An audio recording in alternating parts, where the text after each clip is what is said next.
Good morning, everybody. Morning. Good morning. Morning. Good morning. Okay. So before we get going, just a couple notes. Obviously, we are into the three biggest weeks of the year with regard to the election. Election day, obviously 2 weeks from tomorrow. So this week, next week, leading up, and then obviously the week of the election as well. So as I noted on Friday, this is perhaps the most important time of the entire year for us. We've got to make sure that we continue to report all the news with the urgency and facts that we have around all of them, and continue to play error-free ball. Please remember to be conscious of everything that we are doing, reporting, and on social media.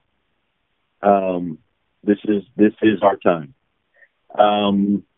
Just in that vein, I want to make sure as we move forward with regard to the election that we are really paying much more attention to the road to 270 electoral votes, and looking at that rather than national polls, using the magic wall and John King and Harry Enton to tell the story of the road to 270, much more important than national polls.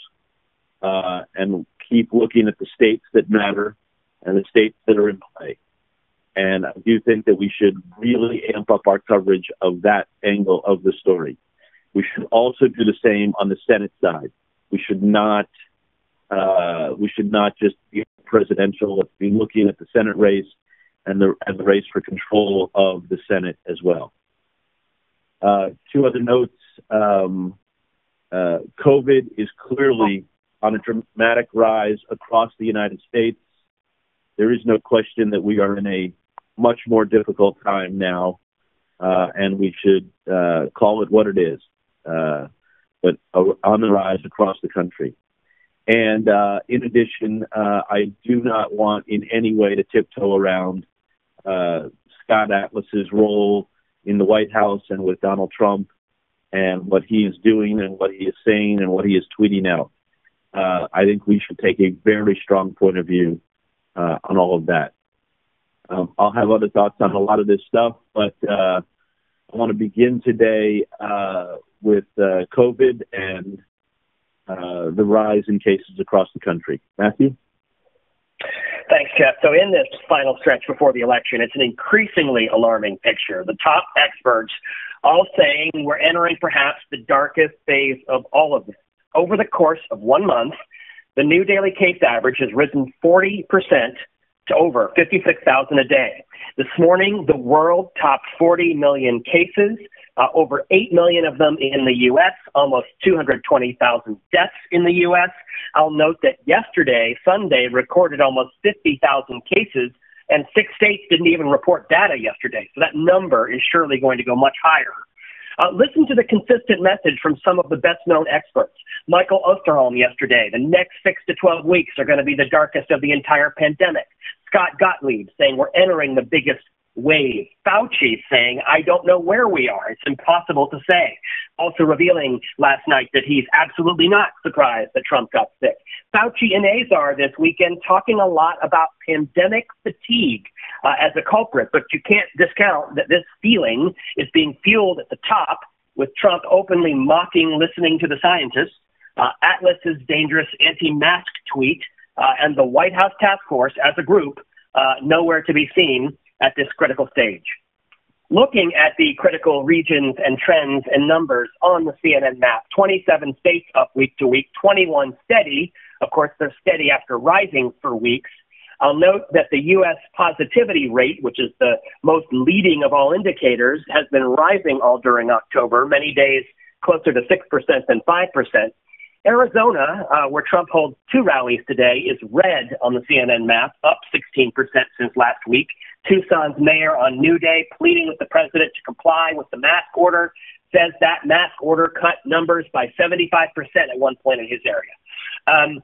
New Mexico and Washington, the highest week-to-week increases on the map. New Mexico's governor sounding the alarm over the weekend about a 101% increase in hospitalizations this month. In Utah, the numbers are now double the worst point of the summer peak, and there are also record hospitalizations. And the University of Utah Hospital telling the local paper that it was at more than 100% capacity over the weekend. We've got Martin Savage in Salt Lake City. Texas has the highest number of new cases this week. Austin's mayor telling New Day they're up about 50% on an average from a week ago in terms of hospital admissions. So hospital capacity, again, a major concern around the country. Same thing in Illinois, where the governor says death and hospitalizations rates are going up, and tells State of the Union Trump is modeling bad behavior, and he sees bars and restaurants just ignoring the rules, filling places up as that state breaks one record after another. We've got Adrian Broadus in Chicago. Michigan's governor saying over the weekend that the court decision curbing her executive order authority created a lot of confusion, undermined a lot of the early progress. And then I'll note that Florida's case average is up 13% since its full-wide reopening in late September. The average has been rising for 10 days as we watch this, as, of course, key South Florida counties begin early voting today. On the school front, Houston public schools return in person today. About 60% of families there opted for in-person. City of Atlanta schools postponing in-person learning until January. In surrounding Fulton County, schools just opened in person, but one high school already returned to online learning after 6 cases showing up in the first 2 days. And this Diana Goladriga piece that rolled out this morning on the so-called lost students, the alarming number of students who have not logged in for distance learning, many of them dealing with issues of poverty and housing and internet issues, enrollment dropping in places like Chicago and Dallas. On the health front, again, there continues to be some 11th hour optimism on treatments and vaccines. Azar saying over the weekend, we are so close, we are weeks away from monoclonal antibodies. Pfizer saying it's already manufactured hundreds of thousands of vaccine doses on contingency, of course, not approved yet. This new Elizabeth Cohen reporting this morning, a week after Johnson & Johnson's vaccine trial went on pause, the company and the FDA have not revealed critical details that they surely could have revealed by now. Was this from a live vaccine dose? Was it the first pause? What actually was the problem? Calls for more transparency here. Ahead today, Sanjay moderates the Fauci keynote remarks at the National Academy of Medicine. That's 11:30. And as Fauci talks about how surprised he is at the degree of the cardiovascular impact long-term from COVID. We will hear more about this when the American College of Cardiology releases some reports on impacts on the heart at 2 o'clock today. We've got Elizabeth and Jacqueline Howard through the day, Sanjay Gupta available, starting with the lead, and we've got the wrap piece today, which is Nick Watt for 4, 6, 8, and 10. And I'll leave it right there. Okay, great. Thank you very much. Let's move, please, to politics and David Salian. Good morning. As you noted, 15 days to go until Election Day. Clearly, strategic concerns inside the Trump campaign and the RNC about how to deploy resources in these closing days, what their best path to victory is. The finger pointing is well underway, laying the groundwork for what went wrong if indeed the president should lose.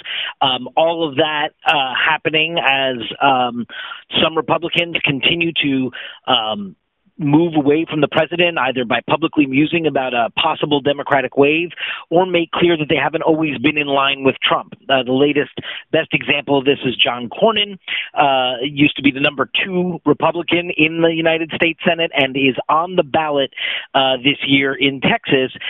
He made some strange comparison to it's like a woman getting married thinking that she could change her husband, but he went on to say Trump is never going to change and that he has disagreed with him and that he has made those disagreements to the president in private and dealt with them because he sees that when you do it publicly, things don't go so well. And yet he's doing it publicly now in the closing days of his campaign.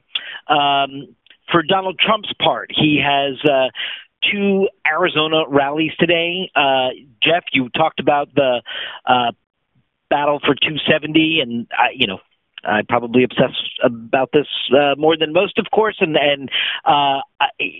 I can't stress how critical a state like Arizona is in the path to 270. When you see Joe Biden doing sort of better in that Rust Belt, Upper Midwest section, that so-called blue wall that Trump busted through last time, Trump, if he loses a state like Arizona that has been a reliably Republican state, except for one election in the last 70 years or so, it speaks to these larger demographic shifts we've seen across the Sun Belt and in America more broadly, but it also gets at the heart of Donald Trump's narrow path to reelection. And obviously, this state is one where Biden has had some serious strength throughout this entire cycle. So the president there in Arizona for two rallies today. This comes after his Nevada event last night when he mocked Biden for saying he'd follow the scientists. And that, of course, drew a swift rebuke from the Biden campaign in a statement last night saying that President Trump, quote, tanked the strong economy by not following the scientists as much as he should have. So there was some back and forth there. We don't see Joe Biden today. He's down in Delaware doing debate prep in advance of Thursday's second and final Trump-Biden debate. His running mate, Kamala Harris, is campaigning across the state in Florida as that state kicks off in-person early voting. And again, the numbers I'm sure Virginia will get into are just staggering about how many people have already voted there in critical battleground Florida. And again, nationally, just imagine that you're at home watching election night and you look at the bottom corner of the screen where it says estimated vote in. I mean, we're already approaching the sort of 20% mark of potential estimated total vote this cycle of people having already voted. It's just mind-boggling. You saw the campaign memo out from Jen O'Malley Dillon this weekend from the Biden campaign. The campaign manager, put out that note to folks saying, quote, "We need to campaign like we're trailing." This is her guard against complacency among Democrats who may feel that Biden has this in the bag, and their concern is that the energy then won't be there in the closing days. The concern may be more just about expectation setting and level setting, of course, in a memo like this, but clearly wanting to continue to pump the urgency into the ether as keep that energy alive all the way through these final 15 days. We've talked a lot on this call in the past about the financial discrepancy that we've seen between Biden camp and Trump camp, and now we had that reporting showing where some of those dollars are going to be spent for the Biden camp. In expensive NFL game advertising, you're going to see some Biden money spent there to get his campaign message in front of as many eyeballs as possible in these closing days. And I think that is where we start today. I just want to highlight something David said about Trump's speech yesterday, where he said if Biden is elected, he'll listen to the scientists. We've been hitting this all morning, all night, and all morning. I don't think there's a better example of a soundbite and a banner that we should be using. And then as we turn to Virginia, I do think, as David pointed out, these early voting numbers are immense. I think it goes with the road to 270 and the magic wall. But 20% of everybody who voted in 2016 has already voted. It could be as much as half of everybody who's going to vote will have voted by Election Day. More than 27.1 million votes already, according to the CNN count. Just tremendous. So I think we've got to highlight that in a big way. Virginia, Washington? Okay, so I'll get to voting in one second. Let me just clean up on COVID first. So obviously David talking about the scientists and this whole Atlas tweet over the weekend, mask do what, mask work no, and Twitter's blocking him by saying he violated false and misleading statements. There is this Washington Post reporting out this morning about the task force and the meltdown there. Burke's confronting Pence about Atlas, saying she doesn't trust him and wanting him removed from the task force. had supposedly sort of said, both of you tell me what your stocks are and we'll discuss.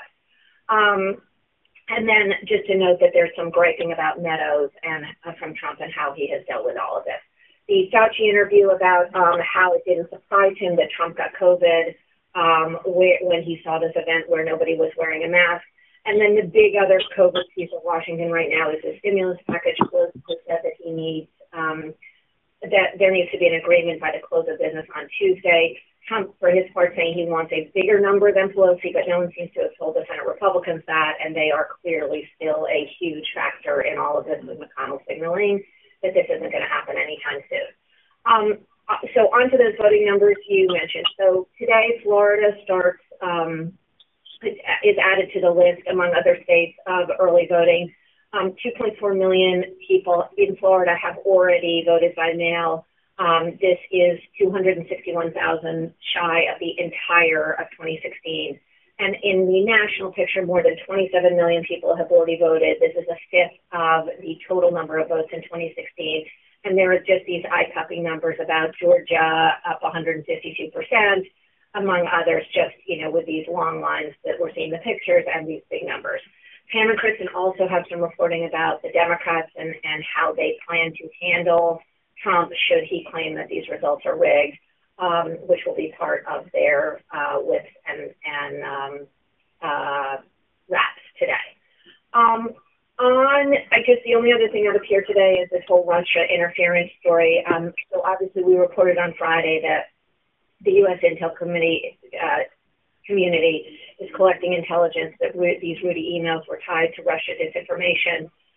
This obviously, as we learned this morning, that the reporter on the story for the New York Post refused to put his name on it over concerns over its credibility. So that story continues, and we're just watching for anything we can get out of that investigation. And I think that's what I got. Okay. I just want to emphasize, I think that the numbers that you laid out for early voting and how many people have already voted by mail in Florida, it's just that these are astonishing numbers, and I think that this is a segment all to its own about what's going on with early voting as well. Let's open it up for thoughts on the election, politics, Washington, Trump, and COVID.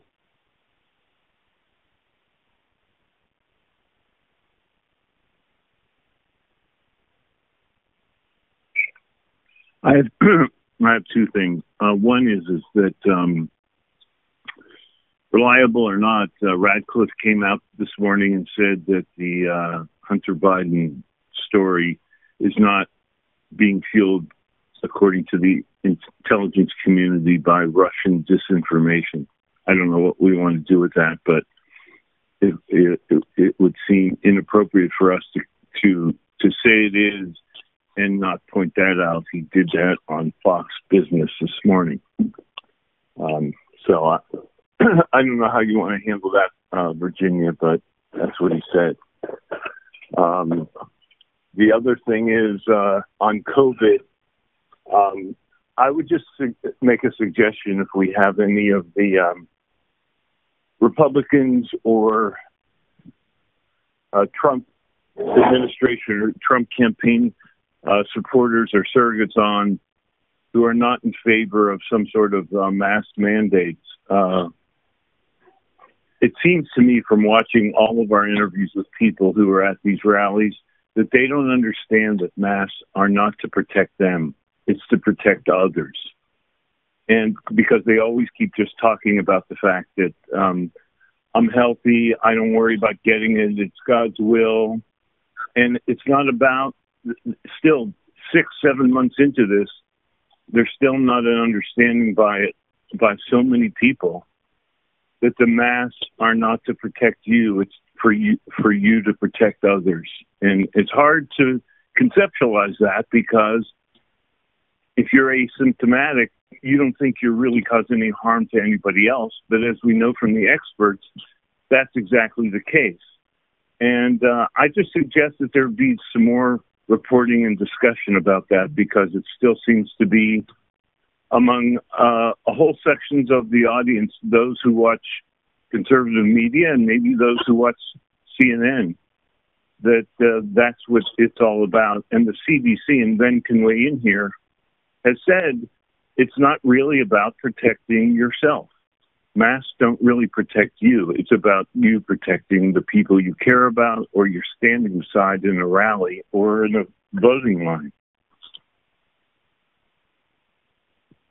Okay. Just on Radcliffe, I think we should note that you said that. That said, our reporting is that the intel community is looking into this. So, right. So here's how we should handle that is the DC show should ask for Radcliffe as a guest today. He's willing to go on Fox Business with QAnon anchor Maria Bartiromo. If he's willing to come on CNN and have that conversation, great. So let's have the Washington shows ask for Radcliffe to come on.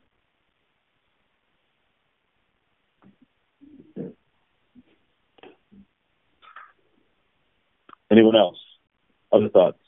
Speaking of Fox Business and Maria Bartiromo, is there like a news feature for media and how far around the bend she's gone? The stuff yesterday with Ron Johnson trying to turn this now into, is there, is he a pedophile? Hunter Biden, is there child porn on his computer, was just insane. And Ron Johnson went there. Mm-hmm.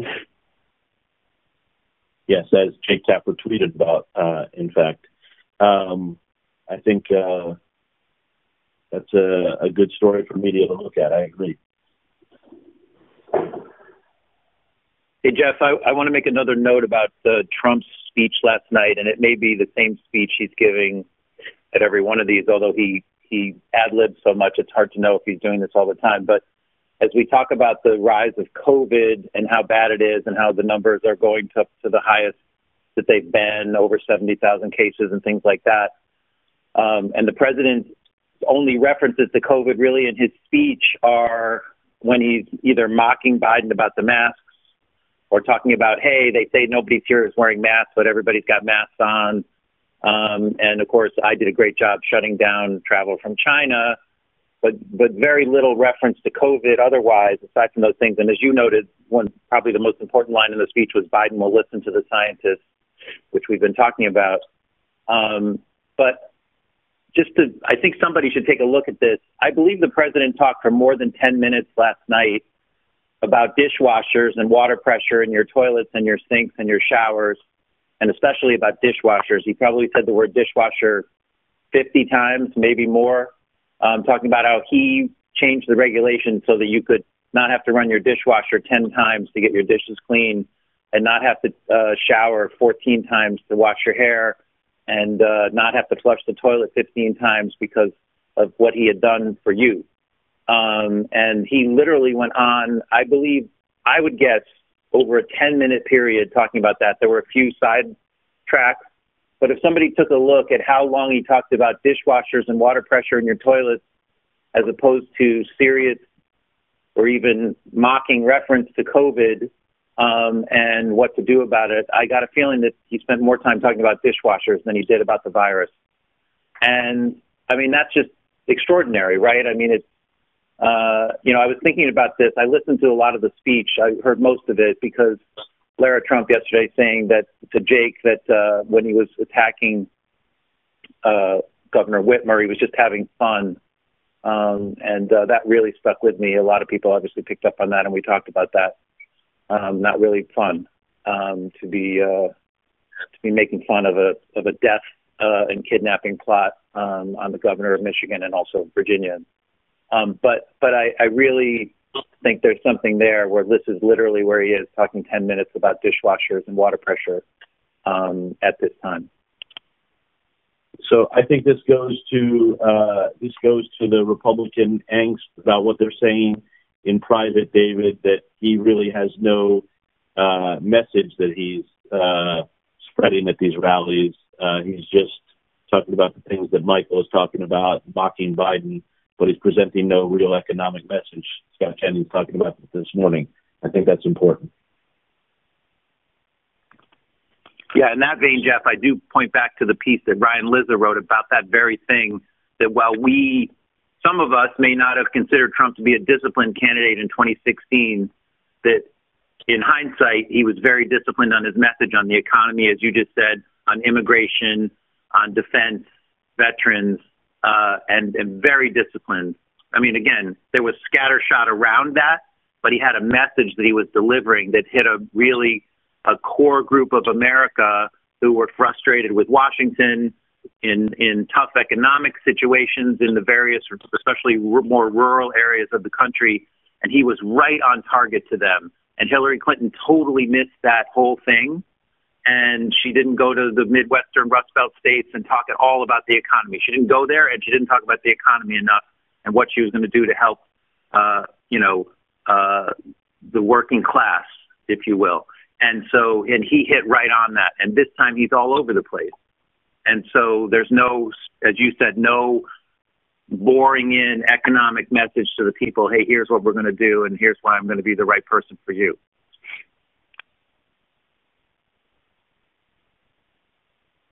Other thoughts?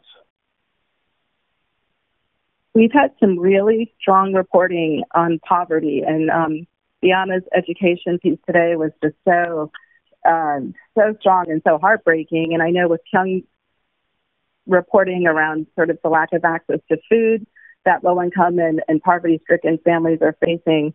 I mean, it's just something, I know we covered a little bit at the end of last week when the new studies came out about the numbers of Americans who are being added to poverty, because of the pandemic and because of the lack of the stimulus bill. I just think that we have to continue covering it and maybe package it in some way. I mean, it is just so strong, and it just shows why it's so important to get a stimulus, but more importantly, why it's important to get this pandemic under control.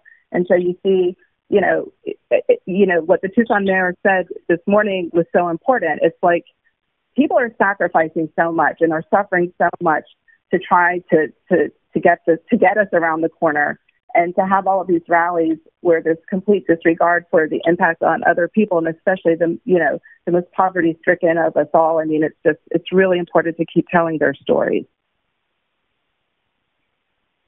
Agreed. Other thoughts?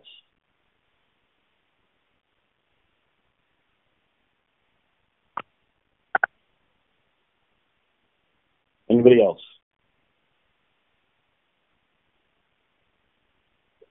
Okay, the rest of domestic, please, Matthew.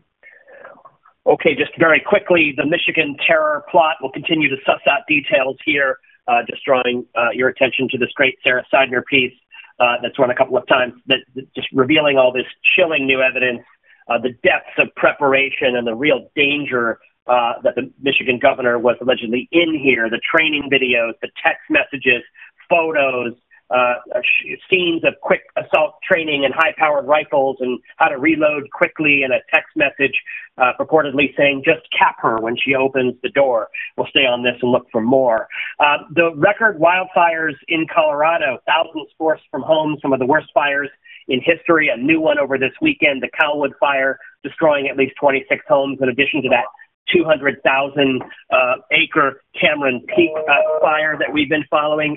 And then the missing hiker, this 38-year-old mom found alive, missing for nearly 2 weeks. The Park Service getting a tip, finding Holly Cordier alive, dehydrated and malnourished, at the hospital, reunited with her family. We haven't heard a ton of details about how this went down, but Cordier and her daughter are both on Anderson Cooper Full Circle, and we believe their first interview tonight. And that's it. Thank you, Matthew. International. Hey, good morning. So we're all U.S. politics and COVID. Worldwide, cases of COVID passed the 40 million mark today, so that's our kickoff point. Italy used to be Europe's epicenter, and now in the second wave, they're seeing record-breaking case levels, but it is different now. The number of ICU patients is lower, and it's hitting the south versus the north. So Ben Wiedemann can explain all that. There were also new measures announced to contain the virus, and he's live on that. We've got Scott today looking at how there are currently more new COVID cases per million people in the Czech Republic than in any other major country in the world. Did they let their guard down too soon after the first wave was successfully contained by strict mask wearing? It appears so. Numbers now rocking up. So that's his package today. Downing Street and Manchester officials negotiating over the level of restrictions in that city. Locals are pushing back against strict measures because of economic concerns, even as there are reports they're running out of ICU beds there. So Sama is live for us in Manchester. She can also weave in Wales announcing a new strict 2-week lockdown today. Nick Robertson is focusing more widely on all these tensions we're seeing between regional and central governments. What's happening in the UK is also happening in Spain, Germany, and other places, and he can get into that. Melissa Bell, live in Paris this morning as police officers enforce the new curfew in major French cities. We also learned this morning that Palestinian chief negotiator Saeb Erekat is in critical condition at a hospital in Jerusalem after testing positive a couple of weeks ago for COVID. He's one of the more well-known global figures to battle disease, so Oren has that reporting. Oren can also weave in how Israel is seeing improvement in numbers of cases since their lockdowns, and we'll have more reporting on that in coming days. And then just lastly, perhaps more evidence China continuing its rebound from COVID. Their GDP numbers showed growth in the third quarter. Just interesting because it's the only major economy to show growth so far. Are they an example of how you can rebound even after lockdowns and restrictions? So Selena can get into that, and that's where we start. Thank you, Penny. Business. Jeff, good morning. U.S. stock futures rising this morning after China says its GDP came back better than expected, as Penny mentioned. Also, China's economy is improving thanks to lockdowns. It's also buying more U.S. soybeans again, which is helping Trump shore up farmer votes, as Arcadia Labasco has reported this morning. Christine Romans and Julie Chatterley are tracking those developments. And of course, as Virginia mentioned, it's all about stimulus negotiations as millions remain unemployed, evicted, hungry, and impoverished. Trump saying yesterday he wanted a bigger package. McConnell being very clear that the caucus doesn't want a bill bigger than $500 billion. One analyst noting this morning that Trump's push for more stimulus is simply theater of the absurd. Mattingly and the Hill team are tracking all of that. And of course, misinformation and social media continue to abound over the weekend. Twitter removing a tweet from Scott Atlas seeking to undermine the importance of face masks, clearly a violation of the platform's COVID-19 policy on misinformation. Kate Bennett saying the move was welcomed by key members of the White House task force, including Dr. Birx.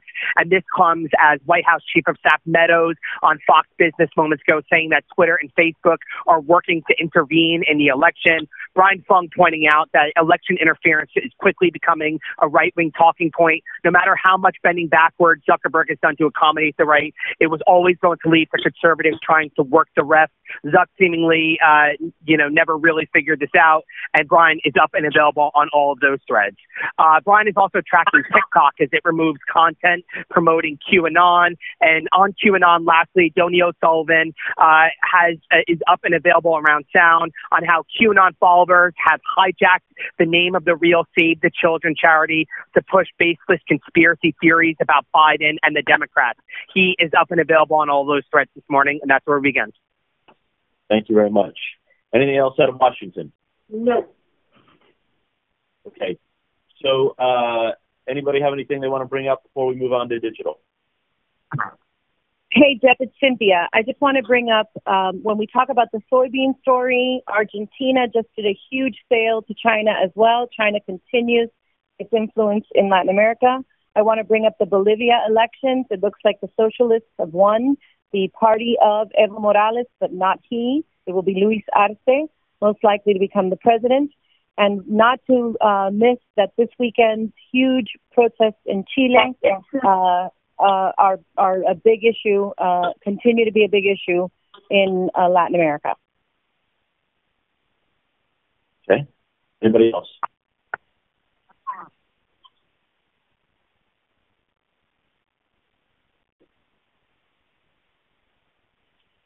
Okay. Digital.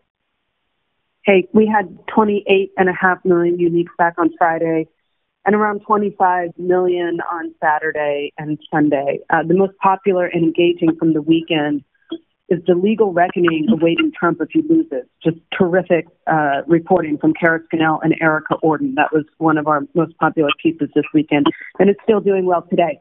Another one on QAnon, about the man who went down the QAnon rabbit hole, and here's how he got out, from Bronte Lord and Risha May kicking business. It's just a great profile that hits both the macro and the story of this man, or the micro, excuse me, and the story of this man, and then the macro on how QAnon preys on the vulnerable.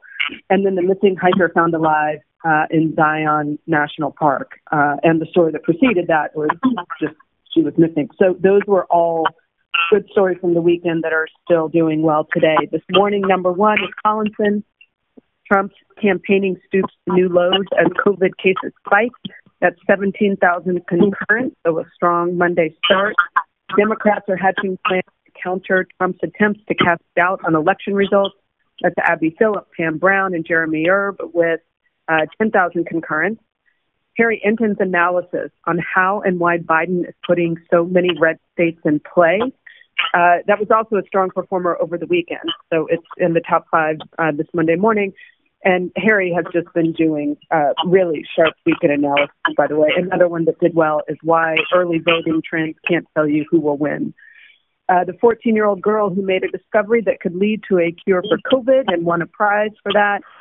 And then the top videos this morning are John King breaking down the latest electoral college projections and the road to 270, and Fauci's comments on 60 Minutes.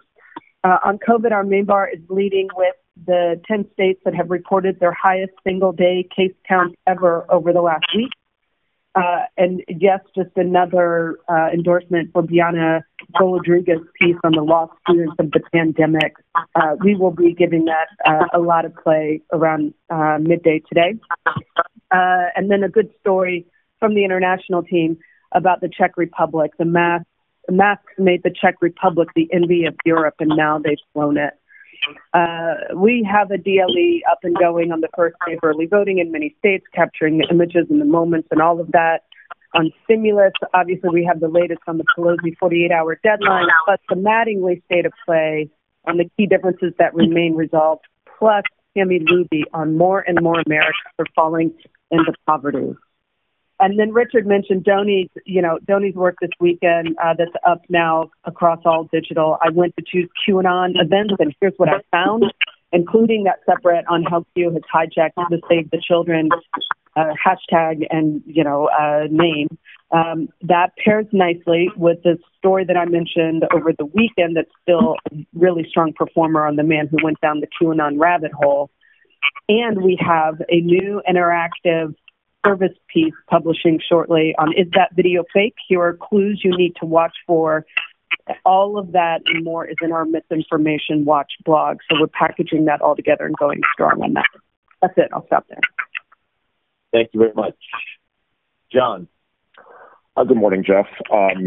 So just the juxtaposition of the rising numbers, a more emboldened Fauci against how Trump continues to portray the pandemic, and what Dr. Atlas is saying. We won't watch for Fauci today at 11:30. He gives an address at the National Academy of Medicine. So we'll see what he says there. And then we have a couple of big studies coming out today at 11 o'clock this morning, looking at asymptomatic cases in nursing homes, and the 2 o'clock study on COVID's impact on the heart. Elizabeth Cohen stays on all the big medical threads. John Howard and Caitlin Collins from the White House on the Trump and Atlas angles. We have Josh Dawsey. He was one of the reporters on that really interesting article in the Washington Post about Brooks confronting Pence on Atlas. Dr. Larry Brilliant, Carlos Del Rio, and Caitlin Rivers to round out those discussions. We are hitting reporters across the country, Martin Savage in Salt Lake City, Adrian Broadus in Chicago, and New York City on the Hasidic wedding that was that they forced it to cancel because of way too many people. We have doctors from both Utah and Wisconsin, including the head of the University of Utah Health System. And John King also has Chris Murray, one of the modelers from the IHME, specifically to talk about masks and the importance of them. And then internationally, Ben Wiedemann in Italy, Salah Abdelaziz in United Kingdom, on the rising numbers in Europe, and we'll get into the China GDP storyline also. On the elections, all shows are handling just the massive early turnout. Rosa Flores specifically on the Florida angle, and then Kristen Holmes with a step back, looking at the fact that 27 million people have cast their ballot. Joe Johns out of Arizona, ahead of Trump's 3 o'clock rally. John King is going to do a magic wall hit during his show. on the path to 270, also doing a big breakdown of the Senate races. We had Rachel Bade from the Washington Post and Jessica Taylor from the Cook Political Report as part of that discussion. Lauren Fox and Manu Raju on the state of play with stimulus talks. And then finally, the Sarah Sider piece on the plot to kidnap Michigan's governor. We'll get that on again today as well. Okay.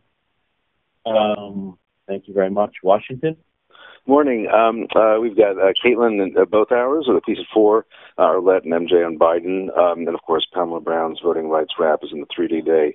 We'll hit Road to 270. We'll hit early voting. On COVID, Elizabeth Cohen, Nick Watt has our coronavirus wrap piece at 4. Sanjay, Ashish Jha, and Seema Yasmin as well across the hours. We're going to try to get international reporters in, and then also Congressman Francis Rooney in the 3 and Stu Stevens in the 4, both not the biggest Trump fans. And in the Situation Room, we'll be following this dramatic new phase of COVID, what could be the darkest yet. The warnings from doctors on how bad things are getting and these disturbing numbers all moving in the wrong direction. We'll watch the Fauci event that Sanjay's moderating at 11:30 on the heels of the 60 Minutes interview last night. We'll hit what's going on in the hotspots around the country. We'll look for the Elizabeth Cohen reporting on the Johnson & Johnson pause. And we'll get into all of that with our doctors. We have the Nick Watt wrap piece. We'll also get our international whips in. On the White House side of things, we'll get into all of the misinformation, the Scott Atlas tweet, Trump mocking Biden for saying, follow the scientists, Fauci saying he's not surprised Trump got sick, and all of the questions about what's going on behind the scenes of the task force. On politics, we'll be following the road to 270. We'll watch Trump this afternoon during the 3 o'clock and 6 p.m. Rallies in Arizona. We'll get into the significance of that state, and we'll be getting into these huge early voting numbers, more than 27 million already voting nationally. We'll get into that with the Pam Brown wrap piece, and David Chalian is going to join us to map it all out. We'll also get into the strategy, what's going on behind the scenes of the Trump campaign, the concerns about Trump's lack of messaging, and we are asking for Ratcliffe on the Russia disinformation stuff. And that's where we're starting. Okay, great. Thank you, Emily. Anybody else have anything they want to bring up?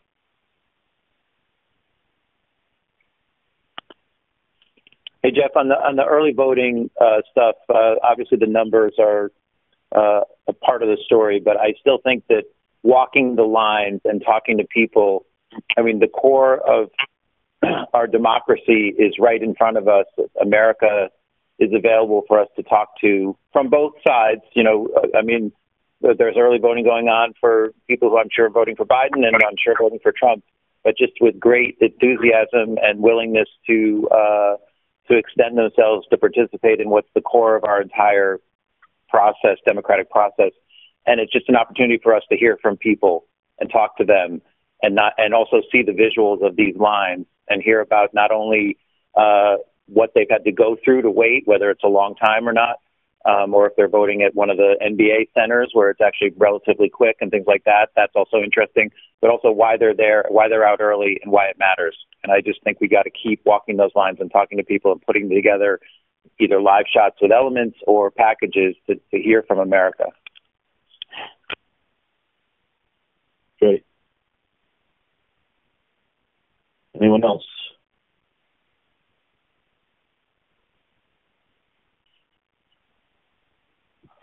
Okay, so just a quick recap. Obviously, we are 2 weeks from Election Day tomorrow, with COVID on the rise across the country, and the main person who Donald Trump is listening to in Scott Atlas completely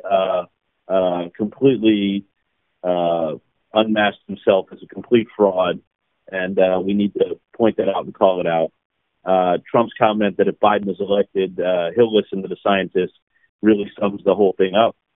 Let's make sure in the election coverage we are focusing on the road to 270 and the states that matter, the Senate races as well.